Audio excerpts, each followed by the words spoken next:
넘치는 그리스도의 사랑이 우리 안에 머물러서 우리 안에 그것이 생명이 되었습니다. 이제 우리 안에 머무른 예수 그리스도의 생명이 우리 안에서 차고 넘쳐서 많은 사람들에게 그 생명이 흘러가고 전달되게 하여 주시옵소서. 예수님 이름으로 기도드려옵나이다. 아멘. 아멘. 오늘 말씀은 시편 107편입니다. 시편 107편 10절부터 22절까지입니다. 같이 읽겠습니다. 시작. 사람이 흑암과 사망의 그늘에 앉으며 곤고와 쇠사슬에 매임은 하나님의 말씀을 거역하며 지존자의 뜻을 멸시함이라.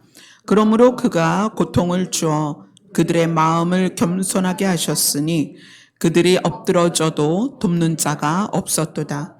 이에 그들이 그 환난 중에 여호와께 부르짖음에 그들의 고통에서 구원하시되 흑암과 사망의 그늘에서 인도하여 내시고 그들의 얼거맨 줄을 끊으셨도다. 여호와의 인자하심과 인생에게 행하신 기적으로 말미암아 그가 논문을 깨뜨리시며 쇠빗장을 꺾으셨음이로다. 미련한 자들은 그들의 죄악의 길을 따르고 그들의 악을 범하기 때문에 고난을 받아 그들은 그들의 모든 음식을 싫어하며 사망의 문에 이르렀도다. 이에 그들이 그들의 고통 때문에 여호와께 부르짖음에 그가 그들의 고통에서 그들을 구원하시되 그가 그의 말씀을 보내어 그들을 고치시고 위험한 지경에서 건지시는도다. 여호와의 인자하심과 인생에게 행하신 기적으로 말미암아 그를 찬송할지로다. 감사제를 드리며 노래하여 그가 행하신 일을 선포할지로다. 아멘. 오늘 말씀은 좀 내용이 우리에게는 좀 심각한 주제입니다. 우리가 살고 있는 이 땅과 내가 지금 처해져 있는 상황을 시편이 뭐라고 말하고 있냐면 사람이 흑암과 사망의 그늘에 앉아 있다. 흑암과 사망의 그늘에 앉은 상태에서 우리가 각 개인이 어떤 상황을 갖고 있냐면 곤고함과 쇠사슬에 매여 있다 이렇게 얘기해요. 곤고는 고난이라는 말로도 바꿀 수 있습니다. 고난 가운데 있고 쇠사슬에 매여 있다. 차갑고 무겁고 단단하고 끊을 수 없는 쇠사슬에 매여 있다. 이것이 사람이 현재 처해 있는 상황이다. 누구만이 아니에요. 우리 모두가 이 상황에 처해 있습니다. 우리는 흑암과 사망의 그늘에 앉아 있고 곤고와 쇠사슬에 매여 있다. 근데 이렇게 된 이유가 뭐냐면 하나님의 말씀을 거역하며 지존자의 뜻을 멸시함이라. 자, 이거는 이제 근본적으로 인간이 왜 이러한 상황에 살고 있는가? 왜 흑암과 사망의 그늘에 앉아 있고 그 흑암과 사망의 영향으로 고난과 쇠사슬에 매여 있는가? 왜 종노릇하고 억압받고 고통을 느끼고 있는가? 그 이유를 하나님의 말씀을 거역하며 지존자의 뜻을 멸시함이라. 누구에게서부터? 태초의 아담 때부터. 창세기 2장 17절에는 선악을 알게 하는 열매를 너희가 먹지 마라. 그러면 어떻게 될 것이다? 반드시 죽을 것이다. 반드시 죽는다는 것은 그 선악을 알게 하는 열매를 먹자마자 죽을 거다. 그게 아니고 선악을 알게 하는 열매를 먹게 되면 그 먹은 것으로 말미암아 너희가 선과 악을 알게 되는데 그 선과 악을 아는 너희가 반드시 죽음으로 향해 가게 될 것이고 죽게 될 거다. 그 결과를 너희가 맞이하게 될 거다. 이런 뜻이에요. 우리가 좀 봐야 될 부분이 있는데 창세기 3장으로 가겠습니다.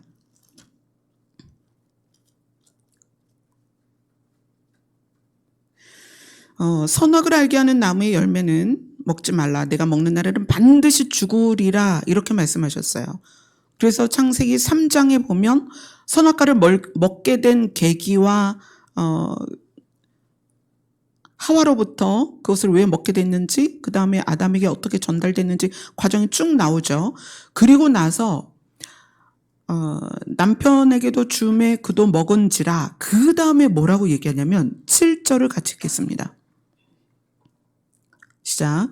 이에 그들의 눈이 밝아져 자기들이 벗은 줄을 알고 무화과 나무 잎을 엮어 치마로 만들었더라. 치마로 삼았더라. 자, 이 부분이 선악과를 먹고 나서 나타난 첫 번째 증상이었어요. 하나님이 선악을 알게 하는 나무의 열매는 먹지 마라. 내가 먹는 날에는 반드시 죽으리라. 먹자마자 죽는다는 게 아니고 그것을 먹음으로 해서 선악을 알게 되었을 때의 사람의 결과예요. 근데 그 선악을 알게 된다는 게 어떤 의미냐는 거야. 그 선악을 알게 된다는 것에 대한 예를 들어준 거예요. 7절이. 이에 그들의 눈이, 이에는 하와가 그 나무를 본즉 먹음직하고 보암직도 하고 지혜롭게 할 만큼 탐스럽기도 한 나무인지라 여자가 그 열매를 따 먹고 자기와 함께 있는 남편에게도 주매 그도 먹은지라.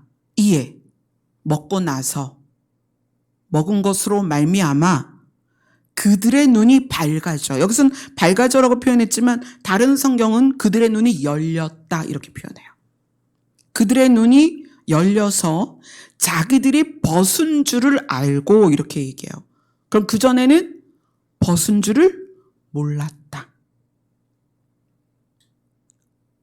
자, 눈이 열렸는데 그동안은 문제가 되지 않았는데 자기의 상태가 문제가 있다라고 알게 된 거예요. 선과 악을 안다는 것은 어떤 상황에 대해서 그것의 문제를 알게 되는 거예요. 자, 이게 어떤 의미냐면, 자, 하나님이 사람을 만들어 놓고 이 사람에게 필요한 것을 나중에 만든 게 아니에요. 모든 필요를 다 만들어 놓고 사람을 딱 만드셨어요. 그래서 그 사람이 코로 숨쉬게 된 순간부터 그 육체가 살 수 있는 모든 조건이 다 충족되어 있었어요. 공기, 바람, 빛, 물, 먹을 것. 먹을 건 뭐 어떻게 주셨어요?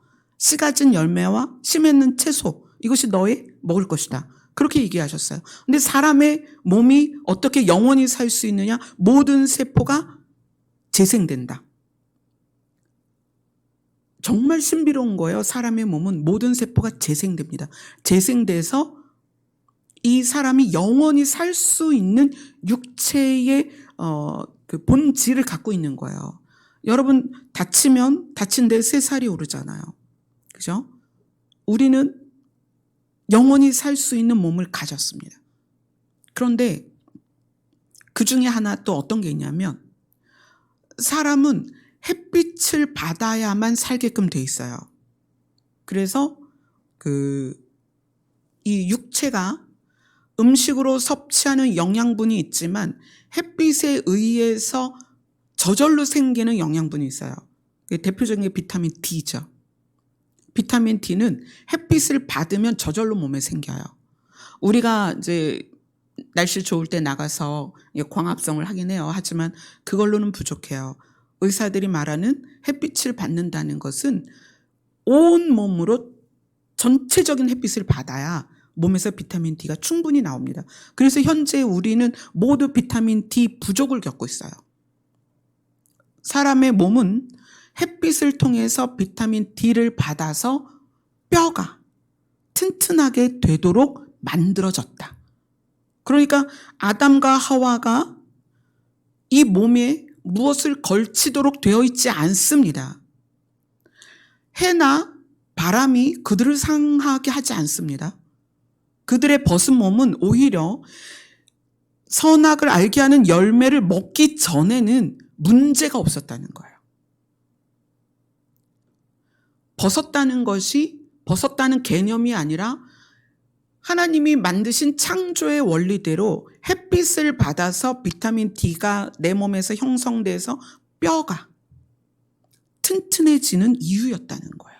그런데 선악을 알게 하는 열매를 먹고 나니까 눈이 열렸는데, 눈이 열리면서 악한 것이 나에게 깨달아지니까 벗은 것이 죄와 연결돼서 어떻게 느꼈어요? 수치스럽게 느꼈다는 거예요. 가려야 된다. 벗은 것을 하나님이 그렇게 만드신 이유가 있잖아요. 비타민 D를 받아서 이 뼈가 튼튼해지라고 그렇게 만들어 놓은 건데, 이것을 선악과를 먹으면서 눈이 열리니까 악한 것과 연결되더라는 거야. 모든 것이. 그래서 하나님이 창세기 3장 8절을 같이 읽겠습니다. 7절 8절을 이어서 같이 읽겠습니다. 시작. 이에 그들의 눈이 밝아져 자기들이 벗은 줄을 알고 무화과 나무 잎을 엮어 치마로 삼았더라. 그들이 그날 바람이 불 때 동산에 거니시는 여호와 하나님의 소리를 듣고 아담과 그의 아내가 여호와 하나님의 낯을 피하여 동산 나무 사이에 숨은지라. 선과 악을 알게 되었을 때 이미 그들에게 악의 개념이 들어와 버렸어요. 악의 개념이 들어와 버리니까 자기들의 눈에 보이는 것에 대하여 악한 개념이 붙어서 그것을 악하게 생각하기 시작한 거예요. 그래서 벗었다는 것이, 하나님은 창조의 원리에서 태양을 통하여 이 사람이 건강하게 살 수 있는 조건으로서 몸을 만드셨는데, 아담과 하와는 눈이 열리고 나니까 이것이 죄와 연결이 돼서 수치로 느끼는 거예요. 그리고 어떻게 해요? 두려움을 느끼고 하나님을 피했다. 하나님의 낯을 피하였다. 하나님의 얼굴을 대면하지 않게끔 숨었다는 거예요. 그게 악의 결과입니다. 사람이 이 땅에서 사는 동안에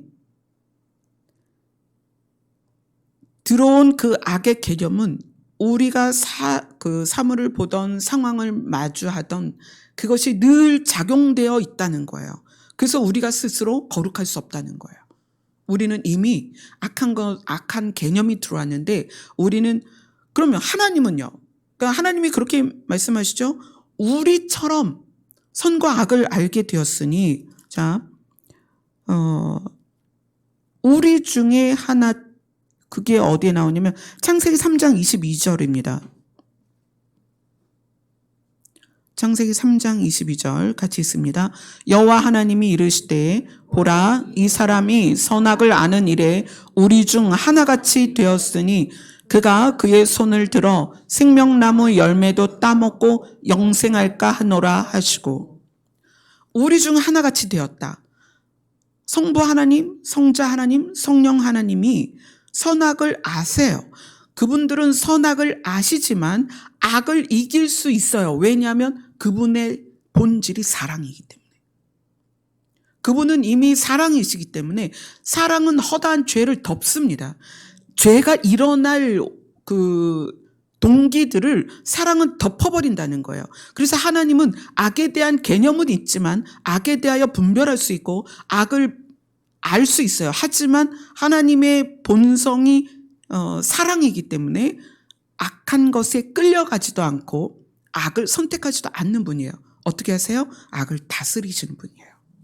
근데 우리는 본질이 사랑이 아니란 말이에요. 우리의 본질이 사랑이 아니기 때문에 하나님이 악을 알기를 원하지 않으셨어요. 근데 우리는 본질이 사랑이 아니기 때문에 악을 알고 나니까 내가 대하는 모든 것에 대하여 악한 개념이 함께 연합돼서 어떻게 한다? 죄를 짓게 된 거예요. 그래서 하나님이 이 상태로 생명나무 열매를 따먹고 영생하면 악한 상태로 영생하게 되니까 아담과 하와를 에덴에서 쫓아내시죠. 자, 창세기 3장 10절, 11절을 같이 읽습니다. 창세기 3장 10절 11절입니다. 시작. 이르시되 내가 동산에서 하나님의 소리를 듣고 내가 벗었으므로 두려워하여 숨었나이다. 이르시되 누가 너의 벗었음을 내게 알렸느냐?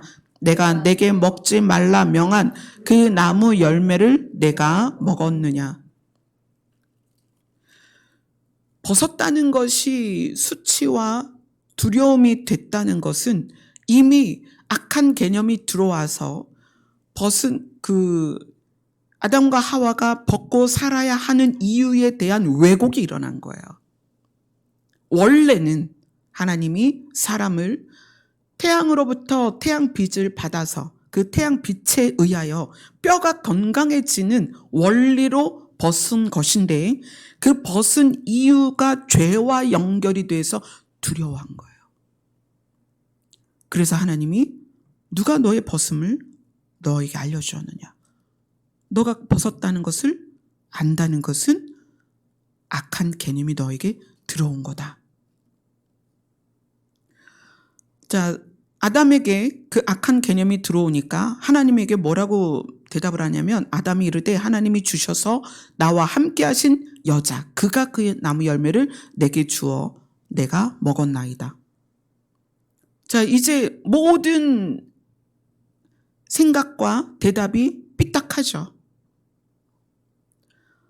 하나님 잘못했습니다. 제가 그걸 먹었어요. 이게 아니라 하나님이 나에게 주신 저 여자가 나에게 먹게 했다. 그러니까 원인을 누구에게로 돌린 거예요? 하나님께 돌린 거예요. 하나님이 저 여자를 나한테 안 주셨으면 제가 그걸 안 먹었을 텐데 하나님이 저 여자를 나에게 주셔서 저 여자가 그것을 나에게 먹게 했습니다. 악함은 이때부터 우리에게 내재되었어요.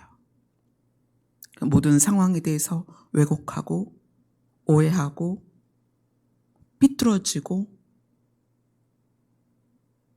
그래서 하나님이 우리에게 원래 주셨던 그 본성을 잃었다는 거예요. 그래서 하나님이 영생에 대한 개념을 아담과 하와가 영생하기를 원하셨지만 이 상태로는 영생하면 안 되니까 에덴 동산에서 쫓아내시고 그 다음에 이제 하나님의 계획이 이들을 어떻게 다시 영생하게 할까? 그거죠. 이들을 다시 어떻게 영생하는 존재로 만들까? 그래서 그때부터 하나님은 이제 우리를 향한 선한 일을 계획을 하십니다. 자, 우리 본문으로 다시 돌아갑니다. 시편. 하나님의 말씀을 거역하고 지준 자의 뜻을 멸시하고 선악을 알게 하는 열매를 먹음으로 말미암아 사람은 저주받은 땅으로 그 다음에 그 저주받은 땅에서 사망이 임해서 그 흑암과 사망의 영향이 뭐냐면 사람은 고난과 쇠사슬에 매여 있다. 종노릇하고 이 고난은 어떻게 표현이 되냐면 고통이라는 단어로 표현이 됩니다. 12절 지금 시편 107편 12절 같이 읽겠습니다. 시작. 그러므로 그가 고통을 주어 그들의 마음을 겸손하게 하셨으니 그들이 엎드러져도 돕는 자가 없도다. 하나님의 말씀을 거역하고 지존자의 뜻을 멸시해서 선과 악을 아는 열매를 먹고 나니까 그들이 흑암과 사망의 그늘에 앉게 되었습니다. 그래서 그때부터 아담과 하와가 고통 가운데 들어가죠.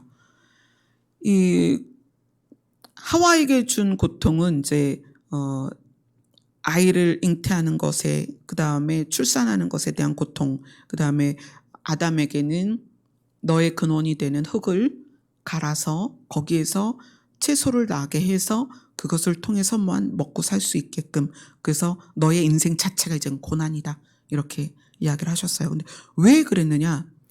고통을 주어서 그들의 마음을 겸손하게 하셨다, 이렇게 얘기해요. 아, 정말 힘들다. 정말 살 수가 없다. 아, 정말 내 힘으로는 할 수가 없구나.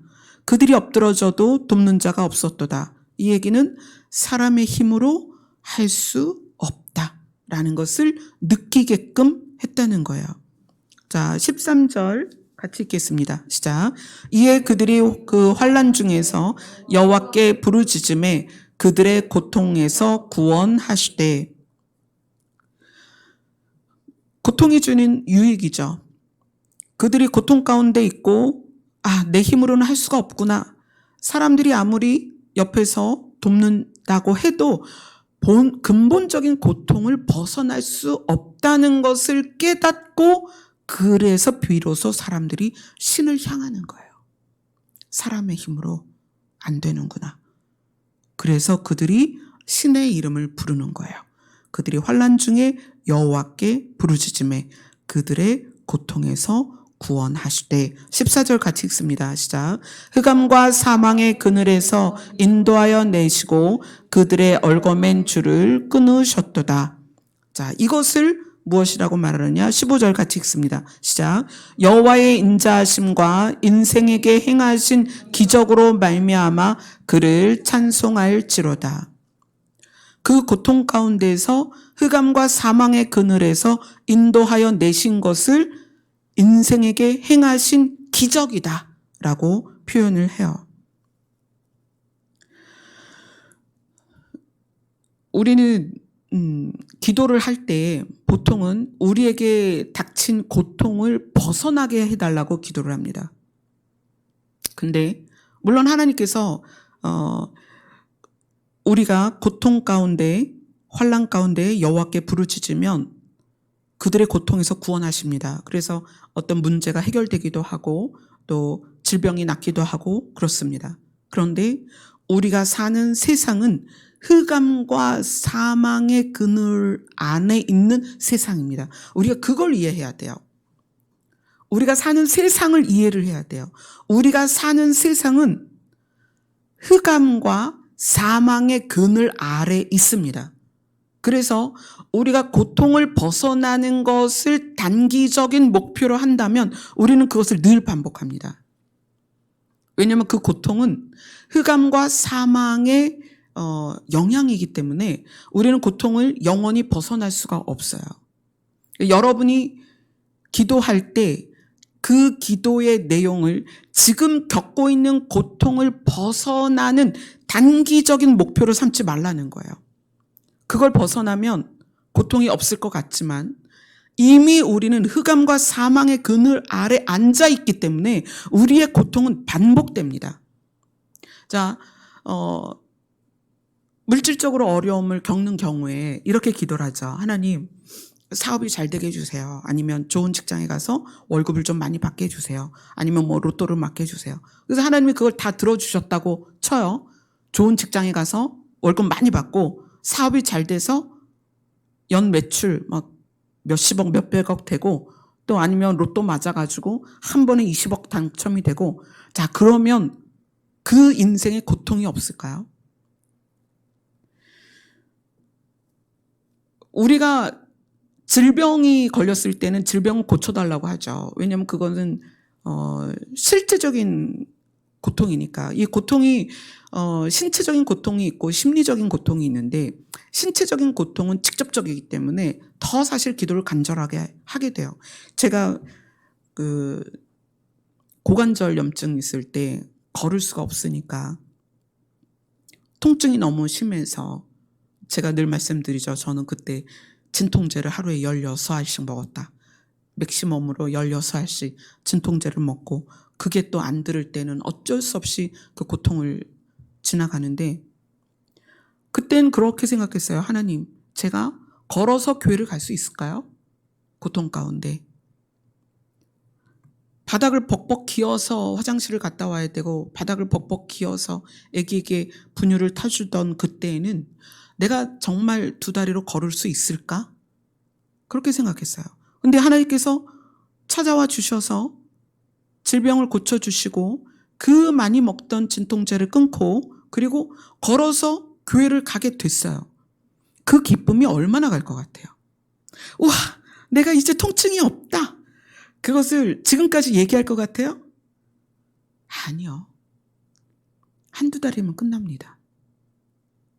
내가 걷는다는 것이 소원일 때가 있었지만 내가 걷는 것이 일상일 때가 있다는 거예요. 당연하다. 나 걷는 게 당연하지. 못 걸을 때가 있었는데 걷는 게 당연하다고 생각한다는 거예요.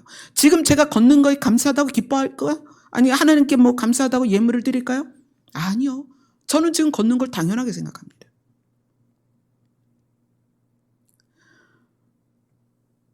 사람들은 내 문제가 해결이 되면 고통이 없을 거라고 생각하는데 저는 권태도 고통이다라고 생각해요. 정말 사랑하는 사람과 불같은 연애를 하고 탁 결혼을 했어요. 유효기간이 얼마나 갈까요? 얼마 안 가죠. 그 사람이 나에게 잘해주는 그것에 대한 기쁨, 그게 얼마나 가겠냐는 거예요. 그러면서 사람은 권태가 와요. 돈을 태산같이 쌓아놔도 권태가 옵니다. 그래서 부유한 나라일수록 자살률이 높은 거예요. 권태. 이 권태는 무슨 의미냐면 내가 지금 소유한 것이, 내가 누리는 것이 나에게 가치가 느껴지지 않는 거예요. 그래서 좋은 직장 들어갈 때 막 자기소개서 잔뜩 쓰고 면접관들 앞에서 얼마나 막 얘기를 해요. 내가 이 회사에 들어가면 기둥이 되겠습니다. 내가 이 회사에 들어가면 뭐 내 몸을 살라서 이 회사를 뭐 성장시키겠습니다. 그러지 않아요? 또 얼마나 가요? 한 2년, 3년, 5년 돼도 그래요? 권태가 금방 와요. 가치를 상실해요. 그게 사람이에요. 우리는 어떤 것으로도 만족하거나 행복한 상태를 유지하지 못해요. 왜냐하면 이 땅이 어떤 곳이냐?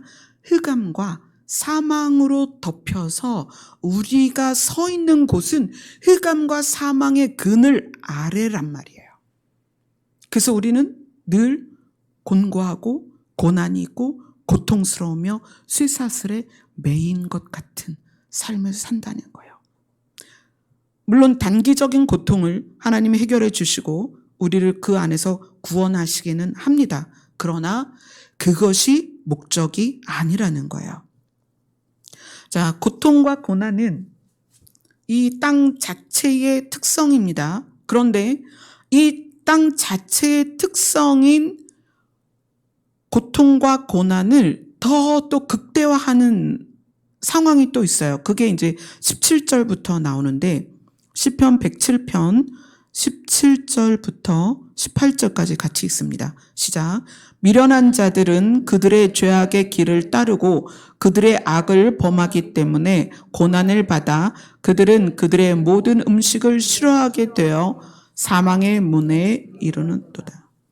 이거는 흑암과 사망의 그늘에 앉아서 이미 우리에게 고통과 고난과 쇠사슬에 매인 것 같은 상태로 살면서 이것을 가중시키는 게 뭐냐면 죄악의 길을 따르는 거예요.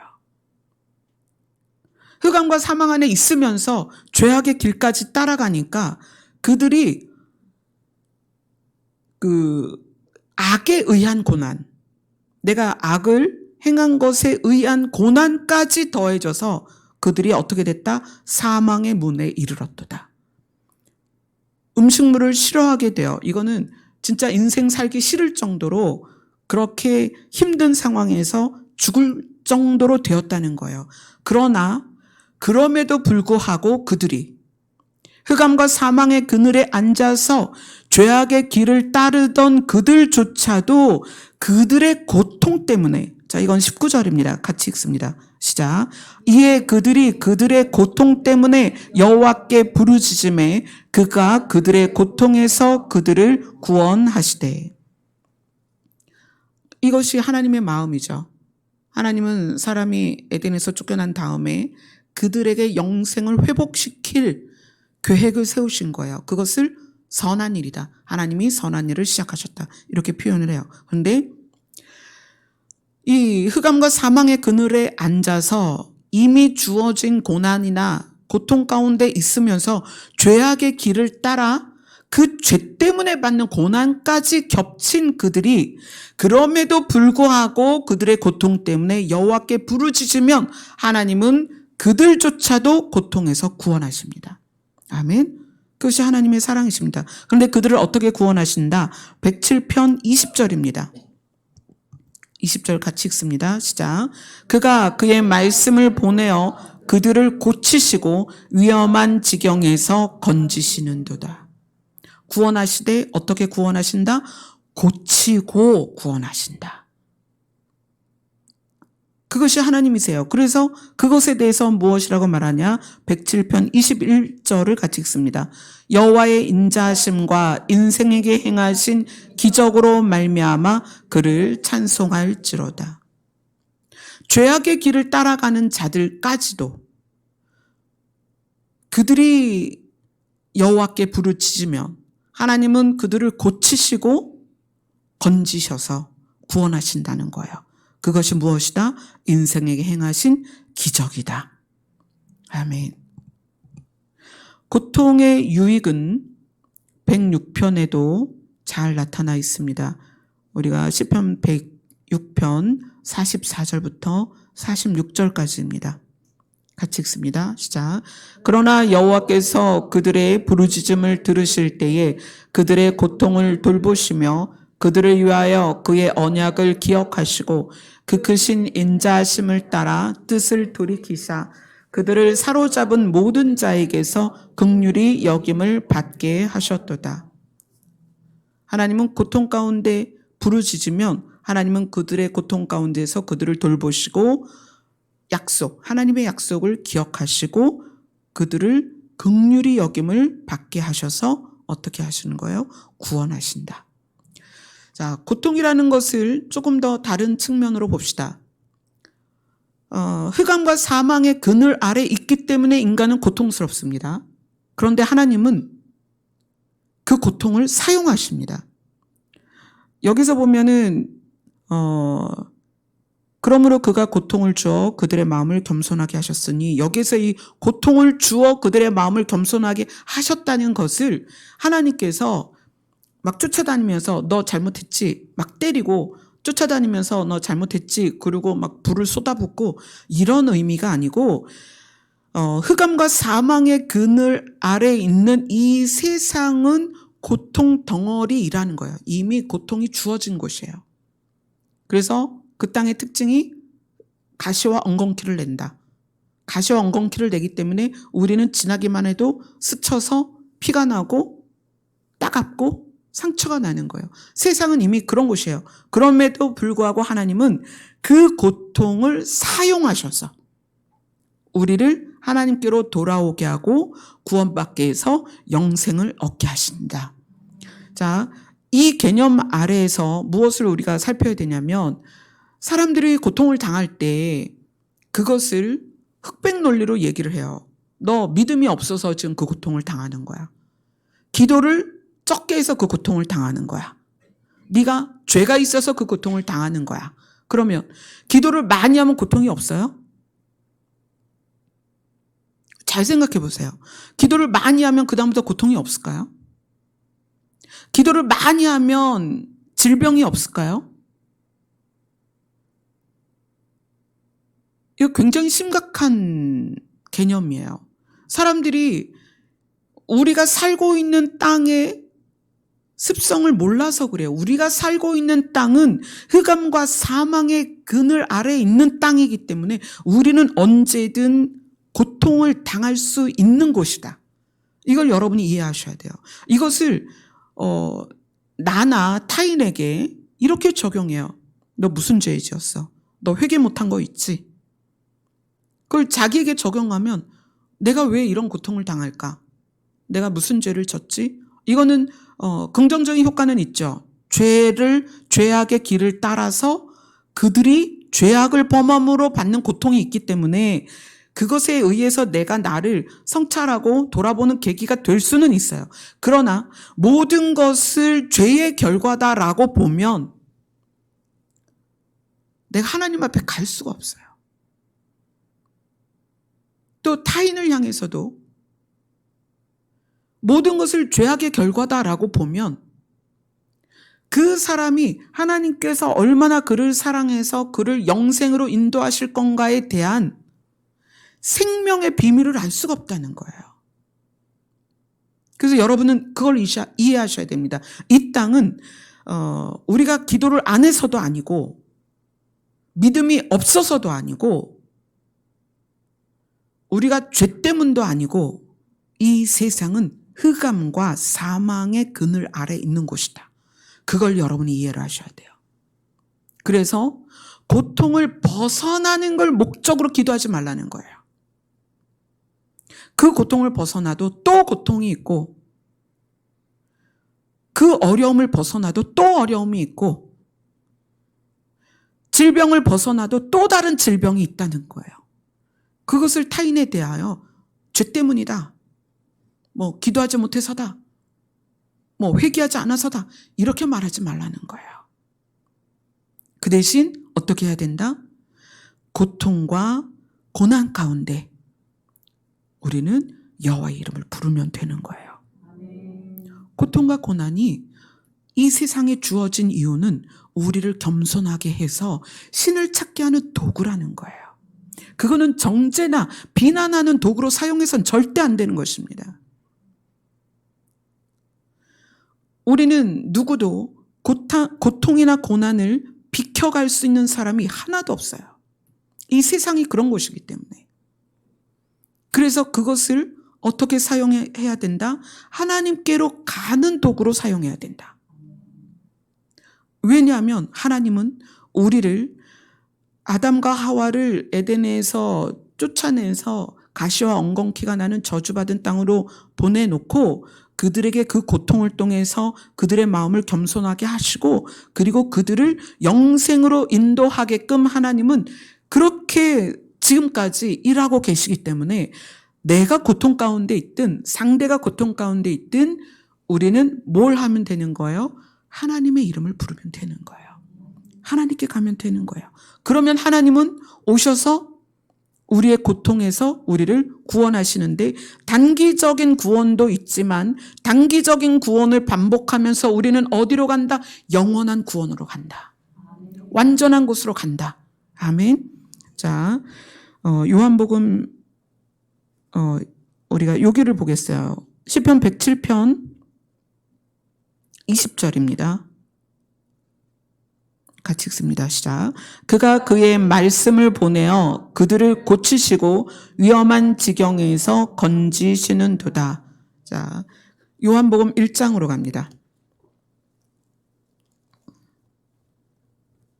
요한복음 1장 1절로 5절 같이 읽습니다. 시작. 태초에 말씀이 계시니라. 이 말씀이 하나님과 함께 계셨으니 이 말씀은 곧 하나님이시니라. 그가 태초에 하나님과 함께 계셨고 만물이 그로 말미암아 지은 바 되었으니 지은 것이 하나도 그가 없이는 된 것이 없느니라. 그 안에 생명이 있었으니 이 생명은 사람들의 빛이라. 빛이 어둠에 비치되 어둠이 깨닫지 못하더라. 자, 사람에게 사망이 들어온 것은 하나님과 사람의 관계가 단절된 이유입니다. 하나님과 사람이 관계가 단절되니까 사망이 들어왔어요. 그리고 어떻게 됐어요? 흑암으로 덮였습니다. 예수님이 태초에 계셨던 말씀이다. 그래서 우리가 오늘 본문 시편 107편에 말씀을 보내요. 어떻게 하겠다? 너희를 구원하겠다. 너희를 가르치고. 그 말씀이 누구냐면 바로 요한복음 1장에 나오는 태초에 말씀이 계시니라. 이 말씀이 하나님과 함께 계셨고 곧 하나님이시다. 누구예요? 예수님이세요. 근데 그 안에 생명이 있다. 흑암과 그 사망 가운데 있는 사람들에게 뭐가 필요한 거예요? 빛과 생명이 필요한 거예요. 아멘. 흑암과 사망의 그늘에 있는 우리에게는 뭐가 필요하냐면 빛과 생명이 필요하다. 그런데 그 빛과 생명이 어디에 그대로 있어요? 요한복음 1장 1절로 5절에 예수 그리스도를 빛과 생명이다라고 이야기를 하고 있는 거예요. 근데 그분이 무엇이다? 말씀이다. 그래서 시편 107편에서 그렇게 말하는 거예요. 내가 말씀을 보내어서 너희들을 가르쳐서 너희들을 고쳐서 구원하겠다. 아멘. 자, 그 다음에 요한복음 1장 9절부터 14절까지 같이 읽습니다. 시작.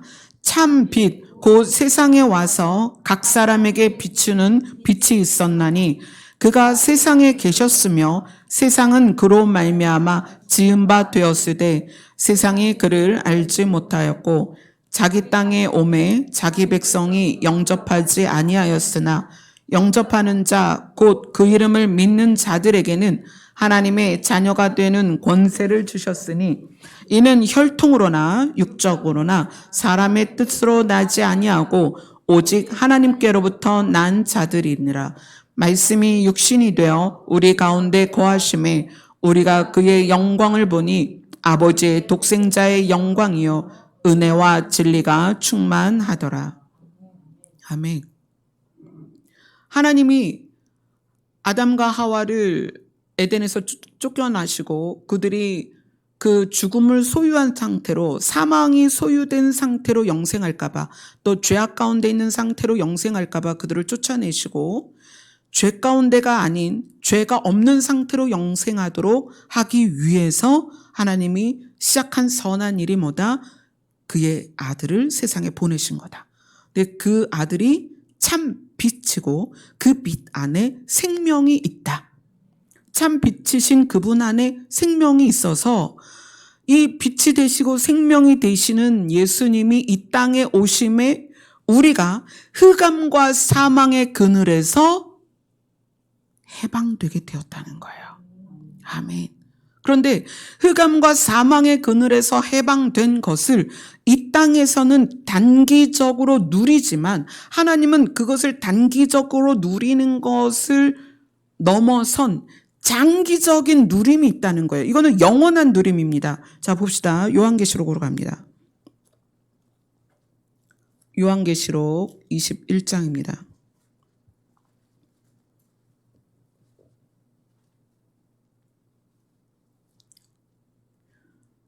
요한계시록 21장 4절입니다. 시작. 모든 눈물을 그 눈에서 닦아주시니 다시는 사망이 없고 애통하는 것이나 곡하는 것이나 아픈 것이 다시 있지 아니하리니 처음 것들이 다 지나갔음이러라.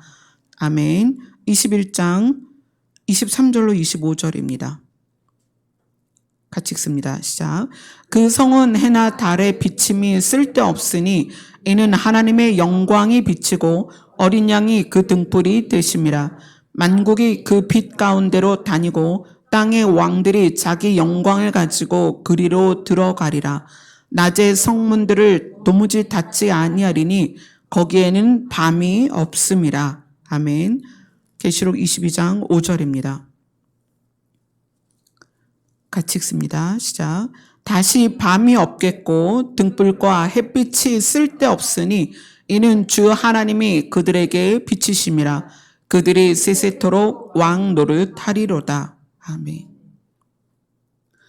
우리는 우리의 기도나 여호와의 이름을 부르는 것에 대하여 단기적인 목표를 갖지 마세요. 우리는 장기적인 목표를 가져야 되는데 이 장기적인 목표가 뭐냐면 흑암과 사망의 그늘로 가득한 이 땅에서 빛과 생명이 가득한 땅으로 옮겨가는 것.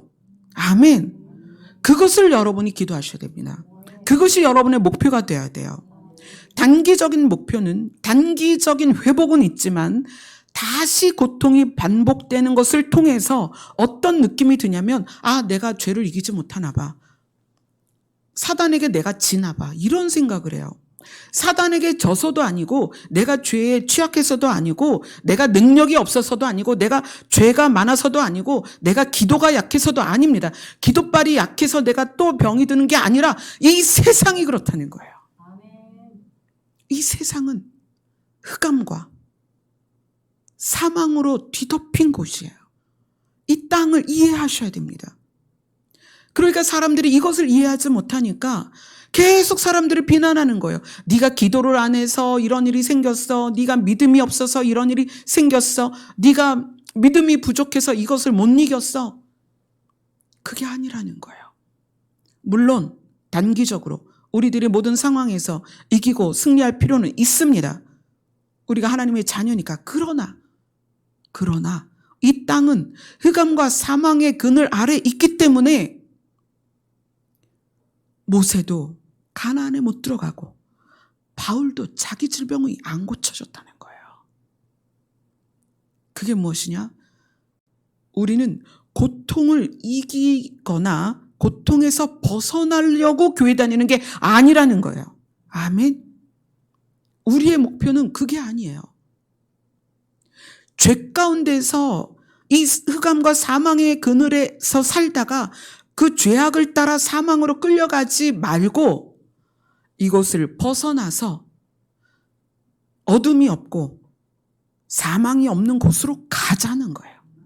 아멘. 그게 우리가 이 교회를 다니는, 우리가 하나님을 믿는, 그래서 어떻게? 너희에게 하나님의 자녀가 되는 권세를 주었다. 아멘. 구원의 이유는 고통을 벗어나는 게 아니다.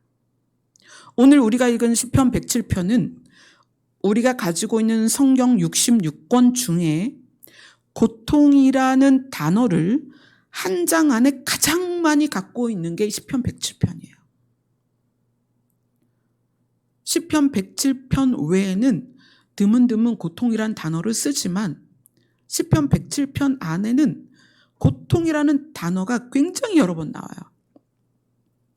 어떤 성경은 한 7번, 어떤 성경은 8번, 어떤 성경은 이제 번역을 하는 거에 따라서 고통을 곤고나 고난으로 번역을 했기 때문에 좀 횟수는 다르지만 모든 성경 안에서 고통이라는 단어가 오늘 읽은 107편에 가장 많이 나온다는 거예요. 왜 그럴까요? 이 땅의 특성이 고통이라는 거예요. 그래서 내가 고통당하는 걸 이상하게 생각하지 마라. 다만 말씀을 통해서 교훈을 받아서 내가 죄악을 따라가고 있는 게 있다면 그건 돌이켜야죠. 회개하고. 그러나 내가 믿음이 없어서 또는 기도가 적어서 예수님이 나를 사랑하지 않아서 하나님이 나를 외면해서 고통이 있는 게 아니라 이 세상의 특징이다. 그래서 고통을 벗어나는 단기적인 목표를 갖지 마라. 우리가 가져야 될 목표는 어둠이 없고 사망이 없고 눈물이 없고 고통이 없는 장소로 가는 거다. 그게 우리의 목표입니다. 아멘. 그것이 여러분이 교회 다니고 하나님을 믿는 자로서 우리가 경험하게 될 마지막이라는 거예요.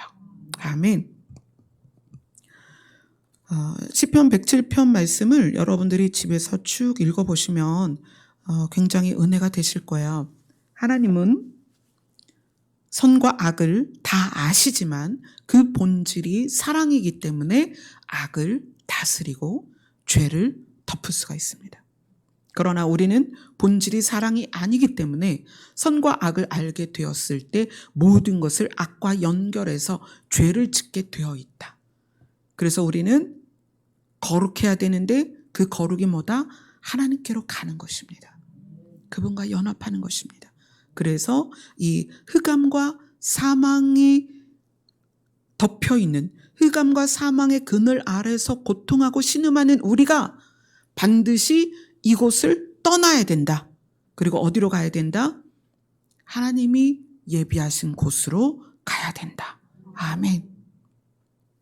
모세도 가나안에 못 들어갔고 바울도, 사실 모세와 바울은 구약과 신약의 대표적인 인물입니다. 그 두 사람을 빼고는 성경이 형성이 이게 이루어질 수가 없어요. 근데 바울조차도 자기 몸의 질병이 고침받지 못했어요. 우리의 신앙생활은 고통을 벗어나려는 몸부림이 아니다. 우리의 신앙생활은 고통을 벗어나는 것을 목표로 하고 있지 않다. 우리의 신앙생활은 하나님이 통치하시는 하나님과의 관계가 완전히 회복된 곳으로 가는 곳이다. 그런데 그 장소가 우리가 완전히 하나님과 회복되고 나면 고통과 어둠과 사망은 자연히 사라지는 거예요. 그걸 벗어나는 게 목표가 아니고 하나님께 연합되면 그건 저절로 사라집니다. 아멘. 자, 우리 찬양합시다. 찬송가 295 2장입니다.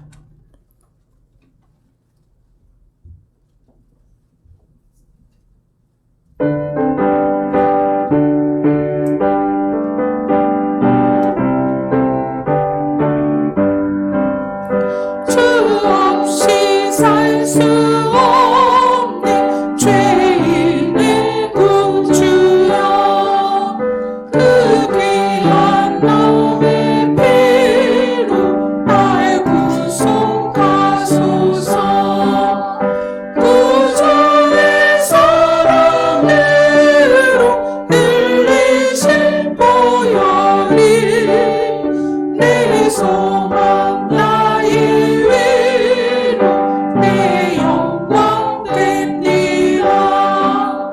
주 없이 살 수 없는 나 혼자 못서리. 힘없고 부족하며 지혜도 없도다. 내 주는 나의 생명 또 나의 힘이라. 주님을 의지하여 지혜를 얻으리.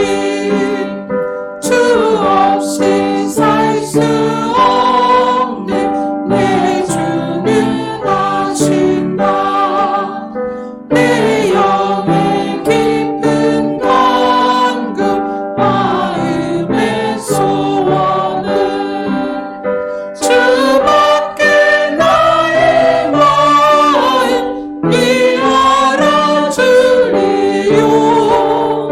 내 마음 위로하사 영원케 하시네. 주 없이 살 수 없는 세월이 흐르고 이 깊은 고독 속에 내 생명 끝나도 사나운 풍랑일 때 날 지켜주시니 내 곁에 계신 주님 늘 힘이 됩니다. 아멘. 우리가 단기적인 목표를 가질 수밖에 없는 연약한 사람들입니다. 하나님 그걸 다 아세요. 그래서 우리가 고통 가운데에서 신음하고 눈물을 흘리는 것을 하나님이 불쌍히 여기시고 그 고통에서도 벗어나게 해주십니다. 그러나 하나님은 그런 분이시지만 내가 그걸 목표로 삼지는 말아야 된다는 거예요. 네, 우리의 목표는 주의 나라에서 주님과 연합하는 것입니다. 주님 그 날까지 우리를 인도하여 주시옵소서. 그 과정에서 고통스러울 수도 있고 아플 수도 있고 눈물이 있을 수 있지만 우리는 여전히 그것을 지나가게 될 것입니다. 그리고 그것을 지나서 주님의 나라에 도착하게 될 것입니다. 주님 그날까지 도와주시옵소서. 아멘. 기도하겠습니다.